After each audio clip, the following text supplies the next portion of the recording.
அர்ப்பணிக்கிற நேரம்.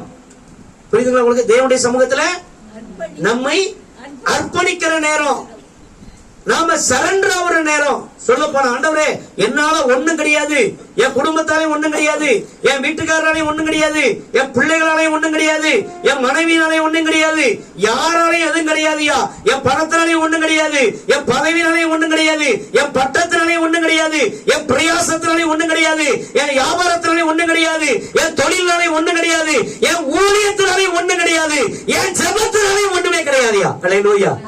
கத்தவர்களே சொல்லுங்க, என் உபவாசத்தினாலே ஒண்ணும் கிடையாது அப்படின்னு சொல்லி சரண்டர் ஆகுற நேரம் தான், ஆண்டவருடைய பாதத்துல விழுந்து கிடக்கிற நேரம் தான் ஜெபம். அல்லேலூயா. இன்னைக்கு நிறைய கிறிஸ்தவங்க நாம என்ன நினைக்கிறோம், தேவனுடைய பிள்ளைகள் என்ன நினைக்கிறோம், ஜெபம்னா ஆண்டவருடைய எதையாவது நம்ம கேட்கணும், ஜெபம்னாலே கேட்கிற நேரம் அப்படி நினைக்கிறோம். அது கரெக்ட் தாங்க, கேட்கணும்.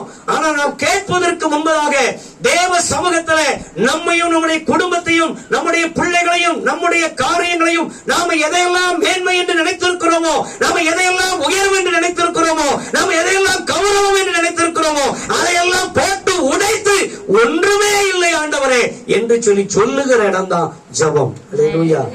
சத்தமலையிலே சொல்லுங்க, சத்தமலையிலே சொல்லுங்க, ஜெபமே ஜெயம், ஜெபமே ஜெயம், ஜெபத்தால் ஜெயம் ஜெயமே, ஜெபமே ஜெயம், ஜெபமே ஜெயம், ஜெபத்தால் ஜெயம் ஜெயமே.